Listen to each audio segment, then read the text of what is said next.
Talk to iNews, kita masih bicara soal darurat prostitusi. Kita melihat bagaimana pernyataan beberapa artis, ada warga juga, tapi saya mau bacakan dulu nih beberapa yang masuk di iNewsTVmobile.com.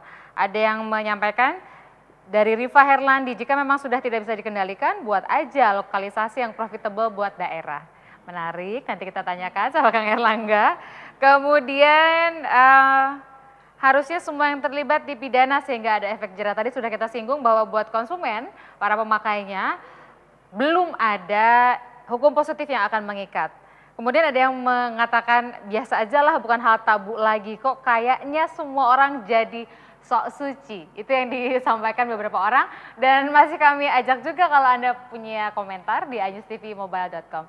Sekarang mari kita saksikan bagaimana komentar para artis soal prostitusi online. Ya nggak apa-apa, kan banyak, hidup itu kan pilihan, boleh memilih di mana saja. Kalau dia merasa memasukin satu karirnya, merasa puas dengan melakukan satu sensasi, yaitu jalan yang ditempuh. Aku amat sangat tidak nyaman gitu dan tidak suka, dan itu merupakan hal yang sangat merugikan buat aku. Karena apa? Satu, pencemaran nama baik. Dua, dan memang merusak citra saya.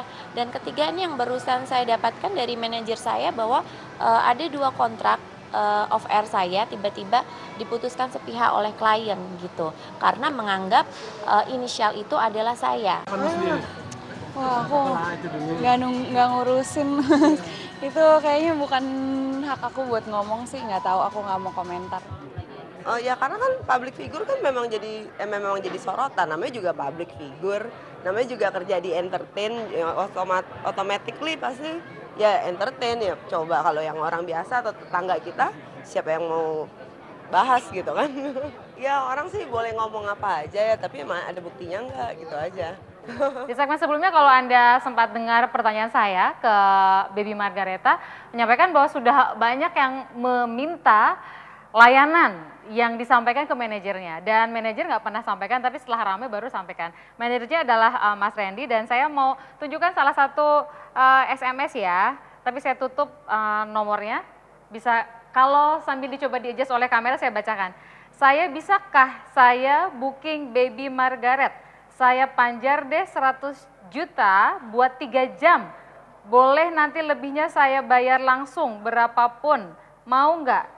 Saya tahu kok kamu manajernya, jadi kamu bisa usahain dong supaya bisa dia melayani aku. Saya kasih kamu juga deh duit 20 juta, mau nggak? Nggak bisa kekejar sama kamera, nggak bisa dapat?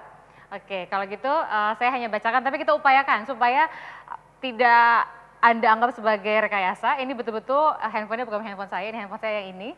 Jadi ini adalah SMS yang masuk ke manajernya Baby Margareta, dan dia sudah dipegang manajer 2 tahunan ya.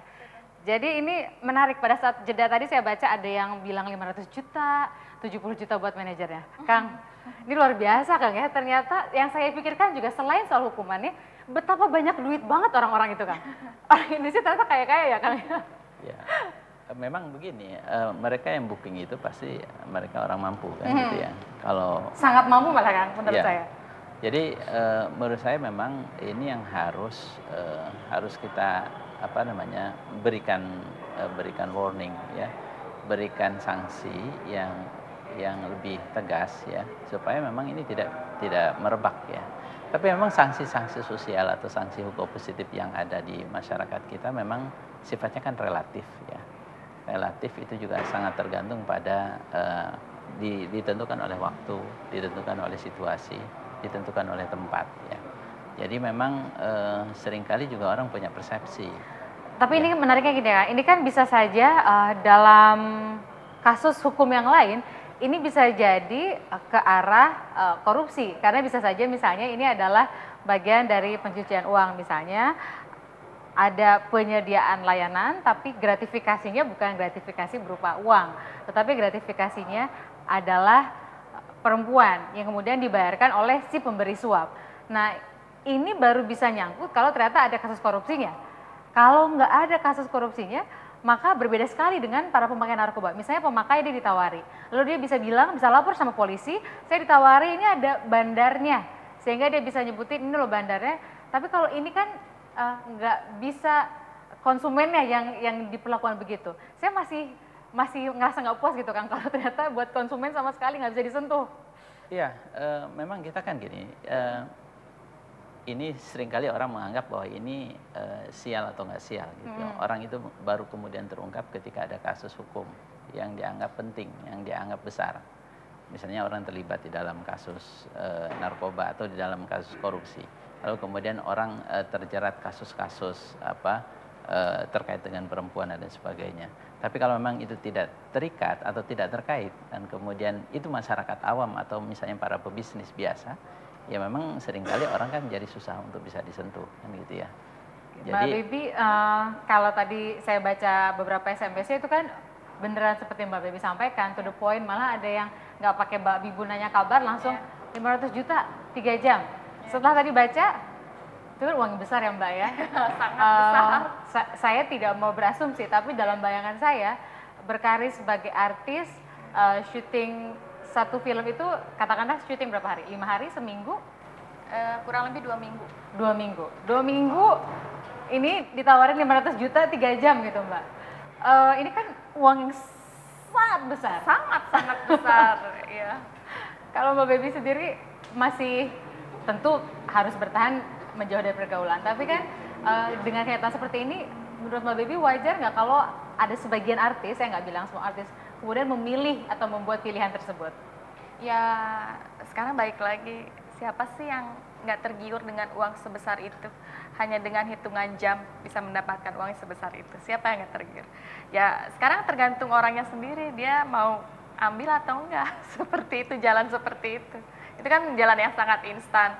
Sementara mungkin ada beberapa orang yang ya perlu untuk gaya hidupnya dia, terus karena pergaulan juga terbawa-bawa, akhirnya dia ingin mendapatkan sesuatu yang mungkin mewah yang dia bisa dapatkan dengan cara itu.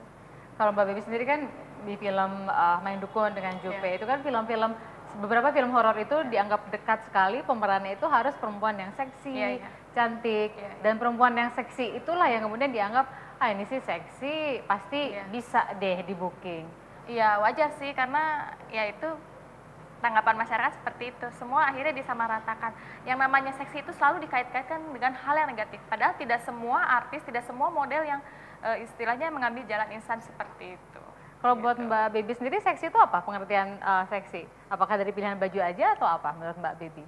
Kalau menurut aku sih seksi itu bisa dilihat dari pemikiran kita.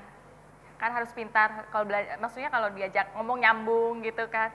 Terus ya dari kepribadian kita sendiri sebenarnya. Kalau untuk seksi, ya mungkin kalau misalkan badan saya seksi itu karena kelebihan yang Tuhan kasih buat saya. Tapi kan gimana cara memanage diri kita sendiri untuk yang lebih baik. Misalnya dikritik itu kan gara-gara seksi sih, ada nggak jadi kepikiran ya udah deh saya nggak mau terlalu seksi lagi dari sisi penampilan supaya tidak dikait-kaitkan terus dengan dunia yang Mbak Baby nggak terlibat di dalamnya sebenarnya. Iya, karena kelebihan saya ini kan seksi gitu ya. Ya otomatis tuntutan untuk syuting ini aku dapat perannya yang selalu seksi. Sekarang gimana kalau misalkan aku terus nolak pekerjaan, terus aku dapat pekerjaan, dapat uang dari mana? Tapi yang penting kan gimana kita sendiri mau ngambil jalan yang mana. Kalau saya pure profesional ngambil kerja ya ngambil jalan yang lurus-lurus aja gitu. Oke, itu dari sisi Mbak Baby. Kalau ke Kang Erlangga juga ini kan dari sisi hukum positif kita udah tahu jawabannya bahwa memang belum ada hukuman bagi konsumennya. Lalu kalau soal mucikari juga kayaknya biasa aja gitu kan hukumannya, beda sekali dengan kasus pidana lain seperti misalnya narkoba. Meskipun kalau dari sisi kegawat daruratan kita juga kan nggak bisa anggap sepele urusan ini, apalagi kalau di online itu kan bisa diakses sama usia berapapun. Mereka mungkin bukan konsumen, tapi mereka menjadi terkontaminasi pikirannya. Anak-anak muda itu mereka jadi tahu bahwa perempuan itu bisa dibeli. Mereka jadi paham kalau mereka punya uang, kalau laki-laki, mereka maka bisa menggunakannya untuk membeli perempuan. Nah, dalam konteks itu gimana Akang melihatnya? Ya, kalau saya lihat gini, tidak semua ya persoalan sosial itu bisa ditangani secara hukum, ya secara ansih. Tetapi juga dalam konteks yang lebih luas, misalnya agama mengatur, ya agama mengatur secara lebih rigid ya bagaimana pola ya hubungan sosial ya pola pergaulan yang ada di masyarakat ya. Ini yang barangkali mungkin di dalam perubahan-perubahan hukum atau misalnya sekarang sedang dirumuskan mengenai rancangan KUHP ya yang memang menurut saya memang harus ada banyak perubahan-perubahan yang masuk di dalam. Jadi tidak bisa aturan-aturan yang secara yuridis formal saja kemudian mengaturnya, tetapi juga harus diatur pada persoalan-persoalan yang lebih mengena ya untuk minimal bisa, berapa poin yang harus direvisi menurut Kang Erlangga? Yang pertama persoalan hubungan prostitusi ini kan hubungan antara laki-laki dan perempuan tentu atau perempuan laki-laki karena bisa saja konsumennya perempuan ya ya perempuan dan laki-laki. Okay. Jadi itu juga dua-duanya harus diatur ya. Baik, kita masih lanjutkan ya Kang ya soal poin apa lagi yang mesti dimasukkan termasuk bagaimana tanggapan Kang Erlangga dan juga Mbak Baby soal lokalisasi. Kalau Anda juga punya tanggapan soal lokalisasi, Anda bisa berikan komentarnya di iNewsTVMobile.com. Kami tetap bersama dengan Anda setelah jeda berikut.